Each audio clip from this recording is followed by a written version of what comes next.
Doctor Ghosh সুরেনবাবুর দেহ পরীক্ষা করে বললেন, দেহ শীতল আর আড়ষ্ট, হৃৎপিণ্ডের ক্রিয়া বন্ধ, শ্বাস প্রশ্বাস নেই। কাল রাত্রেই এর মৃত্যু হয়েছে। অনন্তবাবু, এখনো কি আপনার সন্দেহ দূর হয়নি? অনন্তবাবু উত্তর দিলেন, না। সুরেনবাবুর গায়ের রং রীতিমতো হলদেটে হয়ে গেছে, তার দুই চোখ মুদে গেছে, মুখ হাঁ করা। আমি বললুম, আর কেন অনন্তবাবু, এইবারে এর সৎকারের ব্যবস্থা করুন। হরিদ্বারে তার করে দিয়েছি, আগে সুরেনবাবুর স্ত্রী আর ছেলেমেয়েরা আসুক। সে কি, ততক্ষণে দেহের কি অবস্থা হবে বুঝতে পারছেন? দেহের কি অবস্থা হবে বুঝতে পারছি না, তবে সুরেনকে আরেকবার ডেকে দেখা দরকার। প্রিয় শ্রোতা বন্ধুরা, গল্পের সন্ধ্যা চ্যানেলে আপনাদের সবাইকে শুভ হোলি উৎসবের শুভেচ্ছা ও অভিনন্দন জানাই।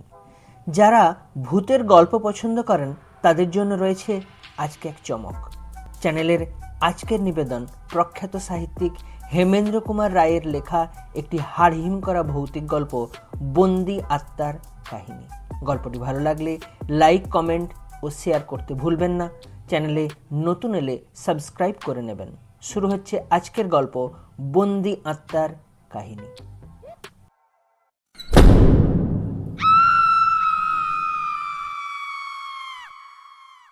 বিখ্যাত স্পিরিচুয়ালিস্ট অনন্তবাবুর বাড়িতে বসে এক সন্ধ্যায় আলাপ করছিলুম। কথা হচ্ছিল প্রেত তত্ত্ব নিয়ে। আমি ডাক্তার, কিঞ্চিত পসারও যে আছে, নিজের মুখে কথা বললে গর্ব করা হবে না। আত্মা বলে কোনো কিছুর অস্তিত্ব আছে আজ পর্যন্ত হাতে নাতে এমন প্রমাণ পাইনি।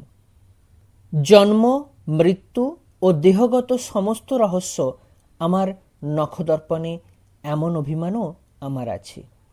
কিন্তু অনন্তবাবু আমার সেই অভিমানে আঘাত দিতে যান। তিনি বলেন, জন্ম ও মৃত্যু কথার কথা মাত্র, দেহটা সাময়িক খোলস ছাড়া আর কিছু না।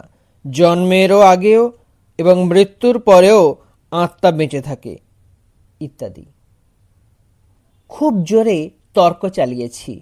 আমিও বুঝব না, অনন্তবাবুও না বুঝিয়ে ছাড়বেন না। তর্কটা যখন রীতিমতো জমে উঠেছে, হঠাৎ রাস্তায় উঠল বিষম গোলমাল। চমকে মুখ ফিরিয়ে জানলা দিয়ে বাইরে চেয়ে দেখি, পথের ওপাশের ফুটপাতে ওপারে সুরেনবাবুর বাড়ির সামনে মস্ত ভিড়ের সৃষ্টি হয়েছে। আমরা ঘর থেকে বেরিয়ে পড়ে দ্রুত পদে ঘটনাস্থলে গিয়ে হাজির হলুম। ফুটপাতের ওপরে হাত পা ছড়িয়ে অজ্ঞান হয়ে পড়ে রয়েছেন সুরেনবাবু নিজেই। তিনি কেবল আমাদের প্রতিবেশী নন, আমাদের দুজনেরই বিশেষ বন্ধু। ভিড়ের মধ্যে একজন লোক জিজ্ঞাসার উত্তরে বললে, উনি বারান্দার থেকে পড়ে গিয়েছেন। আমরা ধরাধরি করে সুরেনবাবুকে নিয়ে তার বাড়ির ভিতরে ঢুকলুম। তারপর বৈঠকখানার তক্তপোষের ওপরে শুইয়ে রেখে তাকে পরীক্ষা করতে লাগলুম। পরীক্ষার পরে বুঝলুম গতিক সুবিধার নয়। সুরেনবাবুর দেহের ওপরটায় গুরুতর আঘাতের চিহ্ন নেই বটে, কিন্তু তার দেহের ভিতরের অবস্থা যে ভয়াবহ, এই অনুমান করতে পারলুম। অনন্তবাবুকে বললুম, এর মৃত্যুর আর দেরি নেই। অনন্তবাবু বললেন, কি সর্বনাশ! তাহলে উপায়? সুরেনের স্ত্রী, ছেলে, মেয়ে সবাই যে হরিদ্বারে তীর্থ করতে গিয়েছে। বাড়িতে আর দ্বিতীয় ব্যক্তি নেই। এখন আমরা কি করব? বললুম, আমার পরীক্ষা ভুল হতে পারে, দাঁড়ান ডাক্তার পি ঘোষকে ডাকি। ডাক্তার পি ঘোষ হচ্ছেন কলকাতার শ্রেষ্ঠ ডাক্তারদের অন্যতম। ফোনে খবর পেয়ে এসে হাজির হলেন। সুরেনবাবুকে পরীক্ষা করে বললেন, কোনো আশা নেই, মিনিট কয়েকের মধ্যেই ইনি মারা যাবেন। আমি বললুম, অনন্তবাবু, যদি আপনার ঠিকানা জানা থাকে তবে সুরেনবাবুর স্ত্রীকে এখনই তারে খবর দিন। ঠিকানাও জানি, তারও না হয় করে দিচ্ছি, কিন্তু আপনারা বলছেন সুরেনবাবু এখনই মারা যাবেন? হরিদ্বার এখান থেকে একদিনের পথ নয়। সুরেনের আর কোনো আত্মীয়ও নেই। সমস্ত ঝুঁকি আমাদেরই সামলাতে হবে তো। মৃতদেহ নিয়ে আমরা কি করব? মিস্টার ঘোষ, দেখুন, আপনাদের চিকিৎসা বিজ্ঞান দিয়ে একে কোনো রকমে আর দিন দিনেক বাঁচিয়ে রাখতে পারে। ডাক্তার ঘোষ মাথা নেড়ে বললেন, অসম্ভব। এতক্ষণে মৃত্যু ওর দেহের ভিতরে প্রবেশ করেছে, উনি মারা গেলেন বলে। অনন্তবাবু অত্যন্ত উত্তেজিতের মতো একবার ঘরের এদিক থেকে ওদিক পর্যন্ত ঘুরে এলেন। তারপর হঠাৎ দাঁড়িয়ে পড়ে বললেন, মৃত্যুর পরেও কি দেহের ভিতরে আত্মার সাড়া পাওয়া একেবারেই অসম্ভব? ডাক্তার ঘোষ সবিস্ময়ে বললেন, আপনি কি বলছেন?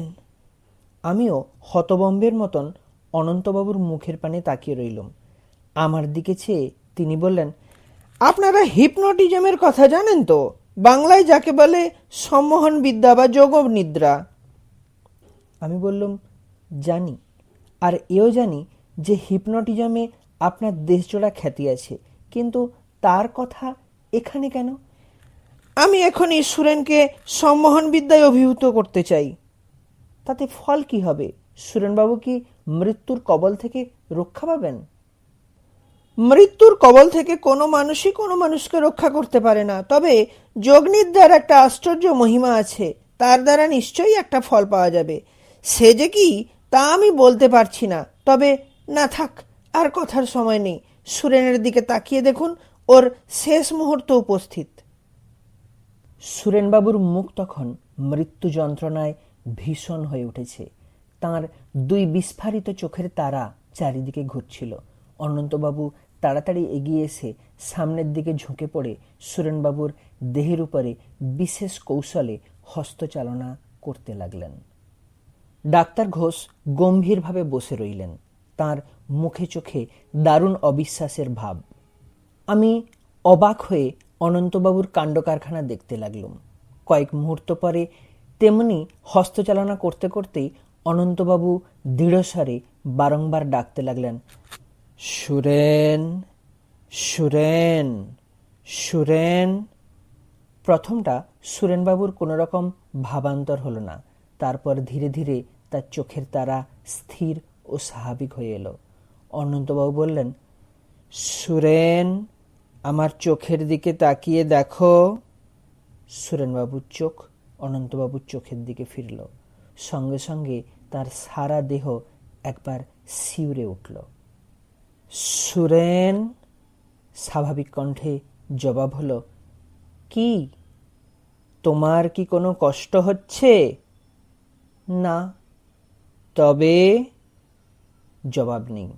আমার ৩-৪ বার ডাকাডাকির পর সুরেনবাবু চমকে উঠে বললেন, তুমি কি ঘুমোচ্ছ? হ্যাঁ।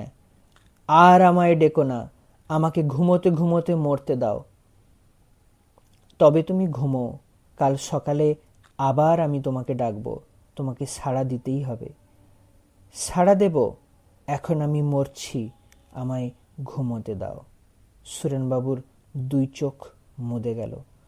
অনন্তবাবু আমাদের কাছে এসে বললেন, আপনাদের মত কি? ডাক্তারবাবু বললেন, আপনি কি ভাবছেন, কাল সকালে ওর সাড়া পাওয়া যাবে? হ্যাঁ। অসম্ভব।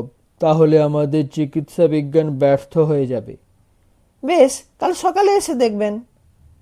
আসবো, যদিও জানি অসম্ভব সম্ভব হবে না, তবু আপনি আমার কৌতূহল জাগিয়ে তুললেন। কাল সকালে আমি আসছি। পরদিনের সকালে বহুকাল ধরে প্রেততত্ত্ব নিয়ে ক্রমাগত নাড়াচাড়া করে করে গুঁড়ামির দ্বারা আচ্ছন্ন হয়ে অনন্তবাবু বিচার শক্তি হারিয়ে ফেলেছেন। এইসব কথা বলা বলি করতে করতে ডাক্তার ঘোষের সঙ্গে আমি সুরেনবাবুর বাড়িতে গিয়ে হাজির হলুম। দেখলুম বৈঠকখানার সমস্ত জানালা বন্ধ করে আধো অন্ধকারে সুরেনবাবুর দেহের পাশে অনন্তবাবু চুপ করে বসে আছেন। ডাক্তার ঘোষ সুরেনবাবুর দেহ পরীক্ষা করে বললেন, দেহ শীতল আর আড়ষ্ট, হৃৎপিণ্ডের ক্রিয়া বন্ধ, শ্বাস প্রশ্বাস নেই। কাল রাত্রেই এর মৃত্যু হয়েছে। অনন্তবাবু, এখনো কি আপনার সন্দেহ দূর হয়নি? অনন্তবাবু উত্তর দিলেন, না। সুরেনবাবুর গায়ের রং রীতিমতো হলদেটে হয়ে গেছে, তার ২ চোখ মুদে গেছে, মুখ হাঁ করা। আমি বললুম, আর কেন অনন্তবাবু, এইবারে এর সৎকারের ব্যবস্থা করুন। হরিদ্বারে তার করে দিয়েছি, আগে সুরেনবাবুর স্ত্রী আর ছেলেমেয়েরা আসুক। সে কি, ততক্ষণে দেহের কি অবস্থা হবে বুঝতে পারছেন? দেহের কি অবস্থা হবে বুঝতে পারছি না, তবে সুরেনকে আরেকবার ডেকে দেখা দরকার। ডাক্তার ঘোষ বললেন, আপনার কি মাথা খারাপ হয়ে গেছে? আর কাকে ডাকবেন? সুরেনকে। সুরেন, সুরেন। কোনো সাড়া নেই। ডাক্তার ঘোষ বললেন, কি আশ্চর্য, মরা মানুষ কখনো কথা কয়? সুরেন, সুরেন, আমি ডাকছি। সুরেন, সাড়া দাও। স্তম্ভিত নেত্রে দেখলুম সুরেনবাবুর ফাঁক করা ওষ্ঠাধরের ওপাশে জিভখানা যেন ছটপট করছে। সুরেন, সুরেন। সুরেনবাবুর চোয়াল ও ওষ্ঠাধর একটুও নড়ল না, কিন্তু তার হাঁ করা মুখবিবর থেকে অদ্ভুত বিকৃত স্বরে এই কথাগুলো বেরুল। আবার কেন? আমার মৃত্যু হয়েছে, আমি এখন ঘুমোচ্ছি। সে কি স্বর! মনে হলো সুরেনবাবুর মুখ যেন কথা কইছে না। সে স্বর আসছে যেন বহু দূর থেকে, যেন গভীর কোনো গিরিগুহার অতল গহ্বরের ভিতর থেকে। একটা অজানা ভয়ে আমার গা কাঁপতে লাগলো। ডাক্তার ঘোষ যেন ধাক্কা খেয়ে পিছিয়ে গিয়ে দেওয়ালে পিঠ রেখে দাঁড়ালেন, তার মুখ চোখ উদ্ভ্রান্তের মতো। সুরেন, তুমি কি এখনো ঘুমিয়ে আছো? না, না, আমি ঘুমোচ্ছিলাম বটে, কিন্তু এখন আমার মৃত্যু হয়েছে। সুরেন, আবার তুমি ঘুমিয়ে পড়ো।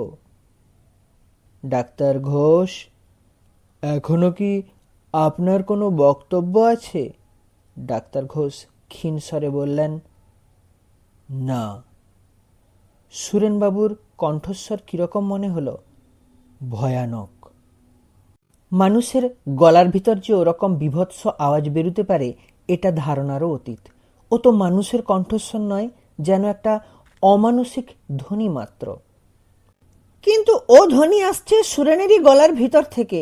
সুরেনকে আর ব্যস্ত করব না, ও এখন ঘুমিয়েই থাক। বোধহয় পরশুদিনই সুরেনের স্ত্রী এসে পড়বেন, তখন আর একবার আপনাকে ডাকবো। আসবেন তো?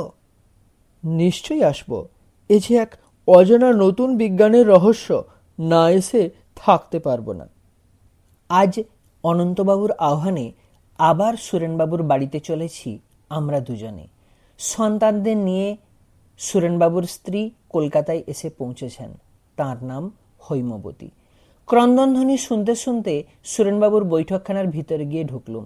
সুরেনবাবুর আড়ষ্ঠ দেহ ঘিরে বসে আছেন হৈমবতী, তার 2 ছেলে ও 1 মেয়ে। সকলেরই চক্ষে অশ্রু, কণ্ঠে আর্তনাদ। অনন্তবাবু বসে আছেন মৃতদেহের ডান পাশে। মুদিত চোখে তিনি মূর্তির মতন স্থির, যেন ধ্যানমগ্ন। সুরেনবাবুর দেহ যেমনভাবে দেখে গিয়েছিলাম তেমনিভাবেই আছে। হৈমবতী গতকল্য এসেছেন। হিসাব করে দেখলুম সুরেনবাবুর মৃত্যুর পর 5 দিন কেটে গিয়েছে। একে গ্রীষ্মকাল, তাই এবছর পড়েছে আবার অস্বাভাবিক রকমের গরম। কিন্তু আশ্চর্যের ব্যাপার এই যে সুরেনবাবুর গায়ের রং হলদে এবং দেহ মৃত্যু শীতল ও কাঠ আড়ষ্ঠ হয়ে গেলেও তা একটুও পচন ধরেনি বা ফুলে ওঠেনি। অনন্তবাবু চোখ খুলে বললেন, এই যে আপনারা এসেছেন, হৈম বড়ই ব্যস্ত হয়ে উঠছেন, তাহলে সুরেনকে আরেকবার জাগাবার চেষ্টা করি। আমরা নীরবে ঘাড় নেড়ে সায় দিলুম, যদিও আমার বুকের ভিতরে জাগলো কাঁপন। মৃতদেহের উপরে খানিকক্ষণ হস্তচালনা করে অনন্তবাবু ডাকলেন, সুরেন, সুরেন, সুরেন। প্রায় 10-12 বার নাম ধরে ডাকার পর মৃতদেহের আড়ষ্ঠ হাঁ করা মুখের ভিতরে জিভখানা হয়ে উঠল আবার সেই রকমই ভয়াবহ রূপে চঞ্চল। হৈমবতী স্বামীর বুকের উপর ঝাঁপিয়ে পড়ে ক্রন্দন স্বরে বলে উঠলেন, ওগো, তাহলে তুমি কি সত্যি বেঁচে আছো? ছেলেমেয়েরাও বাবা বাবা বলে চেঁচিয়ে কেঁদে উঠল। অনন্তবাবু বললেন, কথা কও সুরেন, কথা কও। আবার শোনা গেল সেই বর্ণনাতীত ভয়ঙ্কর কণ্ঠস্বর, যা আসছে যেন বাড়ির বাইরে পৃথিবীর অতল পাতালের ভিতর থেকে। আহ, আবার কেন ডাকাডাকি? বলেছি তো আমি বেঁচে নেই। হৈমবতী বললেন, ওগো, এই তো তুমি বেঁচে আছো, এই তো তুমি কথা কইছো, একবার চোখ মেলে তাকিয়ে দেখো, আমরা সবাই এসেছি। অনন্তবাবু বললেন, হৈম, স্থির হও, শান্ত হও। সুরেন এখন আমি ছাড়া আর কারোর কথার জবাব দেবে না। সুরেন, হৈম তোমাকে ডাকছে। মৃতদেহ বললে, ডেকে লাভ নেই, আমার মৃত্যু হয়েছে। তোমার যদি মৃত্যু হয়ে থাকে তবে কথা কইছো কেমন করে? আমি এখন মৃতদেহের ভিতরে বন্দি হয়ে আছি। বন্দি কেন? তুমি যেতে দিচ্ছ না বলে। অনন্তবাবু এতক্ষণ সমানে হস্তচালনা করছিলেন। এই ব্যাপারে তিনি যে তার সমস্ত ইচ্ছাশক্তিকে প্রবলভাবে নিযুক্ত করেছেন সেটা বোঝা যায় তার চেহারা দেখে। তার কপালের উপরে শিরাগুলো এবং কণ্ঠের উপরে মাংসপেশিগুলো দ্বিগুণ ফুলে এবং মুখের রং রাঙা টকটকে হয়ে উঠেছে। হঠাৎ তিনি হস্তচালনা বন্ধ করে খানিকক্ষণ নীরবে অত্যন্ত হাঁপাতে লাগলেন। তারপর ফিরে বললেন, হৈম, আর কেন? তোমার জন্যই এই কদিন সুরেনকে যোগ নিদ্রায় আচ্ছন্ন করে রেখেছি। এবার ওর ঘুম ভাঙাই, ওর আত্মাকে মুক্তি দিই। তোমরা মৃতদেহের সৎকারের ব্যবস্থা করো। হৈমবতী তখন তীব্র স্বরে চেঁচিয়ে কেঁদে উঠলেন, যেন আমাদের কান ফেটে গেল। তারপর তিনি মাটির উপরে আছড়ে পড়ে বললেন, অনন্তবাবু, অনন্তবাবু, আমাকে দয়া করুন। উনি এই অবস্থাতে থাকলেও আমার সুখ। মনে করব আমি বিধবা নই। অনন্তবাবুর মুখে ফুটে উঠল একসঙ্গে ব্যথা, দয়া ও মমতার ভাব। অল্পক্ষণ চুপ করে থেকে তিনি বললেন, বেশ মা, তাই হোক। আরও কিছুদিন এইভাবে থাক। তুমি নিজের মনকে দৃঢ় করো, শান্ত হও, সংযত হও। তারপর আমার যা করবার করব। মনে রেখো মা, আমি হচ্ছি তুচ্ছ মানুষ। মৃত্যু হচ্ছে ভগবানের ইচ্ছা। তাকে বাধা দেবার চেষ্টা করলে আমারও সর্বনাশ হবে, আমিও বাঁচব না। অনন্তবাবু উঠে দাঁড়ালেন। এতক্ষণ আমরা ছিলুম দুঃস্বপ্নে অভিভূতের মতো অসাড় হয়ে। অনন্তবাবু উঠে দাঁড়াতেই সাড় হলো আমাদের। ডাক্তার ঘোষ বললেন, আমি আর সহ্য করতে পারছি না, আমার প্রাণ মন হাঁপিয়ে উঠেছে। আমি বললুম, আমারও। এখন বাইরে বেরোতে পারলেই বাঁচি। অনন্তবাবু হাঁপাতে হাঁপাতে বললেন, আমার ওই ইচ্ছা, চলুন আমরা বাড়ি যাই। তারপর কেটে গেছে 2 মাস। সুরেনবাবুর দেহ এখনো পড়ে আছে বৈঠকখানার তক্তপোষে। তাতে এখনো পচন ধরেনি। ইতিমধ্যে অদ্ভুত খবর শুনে দলে দলে বাইরের লোক এবং খবরের কাগজের সংবাদদাতারা সুরেনবাবুর বাড়িতে আনাগোনা শুরু করে দিয়েছিল। অনন্তবাবু খাপ্পা হয়ে উঠেছিলেন। বাইরের লোকেরা আর ভিতরে ঢুকতে যেন না পায়। কিন্তু খবরটা রটে গিয়েছিল দিকে দিকে। চারিদিকে বিষম উত্তেজনার সৃষ্টি হয়েছিল। কেবল বাঙালি নয়, ইংরেজ এবং আরও নানা জাতীয় লোক কৌতূহলী হয়ে আবেদন জানাচ্ছেন সুরেনবাবুর দেহ পরিদর্শনের জন্যে। আবেদনকারীদের মধ্যে ছিল বহু বিখ্যাত নাম। একদিন অনন্তবাবুর জরুরি আহ্বান এলো। তাঁর বাড়ির কাছে গিয়ে দাঁড়াতেই শুনলুম সুরেনবাবুর বাড়ির ভিতর থেকে কান্নার আওয়াজ। অনন্তবাবুর বৈঠকখানায় ঢুকে দেখি একখানা চেয়ারের উপরে বসে আছেন ডাক্তার ঘোষ। অনন্তবাবু ঘরময় ঘুরে বেড়াচ্ছেন। তার ভাবভঙ্গি ক্রুদ্ধ, বিরক্ত। আমাকে দেখেই তিনি বললেন, কান্না শুনছেন? হ্যাঁ, ব্যাপার কি? আজ সুরেনের যোগনিদ্রা ভাঙব, তাই ওই কান্না। হৈমবতীর ইচ্ছা সুরেনের দেহ ওইভাবেই থাকুক, কিন্তু তাও কি সম্ভব? আমি বেশ বুঝতে পারছি আমার নিজের স্বাস্থ্য দিন দিন ভেঙে পড়ছে। এরকম অস্বাভাবিক উত্তেজনা আর কতদিন সহ্য করব? প্রবল ইচ্ছা শক্তিরও তো একটা সীমা আছে। এই জন্যই আমাকে ডেকেছেন? আপনাকেও এবং ডক্টর ঘোষকেও। তারপর আরেকটা কি কথা জানেন? নিজেকে অপরাধী মনে হচ্ছে। কেন? বোধহয় প্রকৃতির আইন ভঙ্গ করেছি। ভগবান সুরেনের আত্মাকে যে অদৃশ্য পথে নিয়ে যেতে চান, আমি হয়েছি তার বাধার মতো। এ এক মস্ত অপরাধ। এজন্য হয়তো আমাকে শাস্তি ভোগ করতে হবে। হয়তো একটা প্রাণহীন কুৎসিত দেহের কারাগারে বন্দী হয়ে সুরেনের আত্মাও অত্যন্ত কষ্ট ভোগ করছে। না, আর নয়। আমি দৃঢ় প্রতিজ্ঞা করেছি, এই ব্যাপারের আজকেই জবনিকা ফেলে দেব। কারুর মিনতি, কারুর অশ্রু আর আমাকে বাধা দিতে পারবে না। গোড়া থেকে যখন সঙ্গে আছেন, তখন শেষ দৃশ্যটাও দেখুন। শেষ পর্যন্ত হৈমবতীকে সম্মতি দিতে হলো। অনন্তবাবু অনেক চেষ্টার পর তাকে বুঝিয়ে দিয়েছেন এই মৃতদেহের মধ্যে সুরেনবাবুর আত্মা বন্দী হয়ে আছে অভিশপ্তের মতো। দেহ থেকে বেরোতে না পারলে আত্মার গতি হবে না। অনন্তবাবু দেহের পাশে বসে হস্তচালনা করতে করতে ডাকলেন, সুরেন, সুরেন, সুরেন।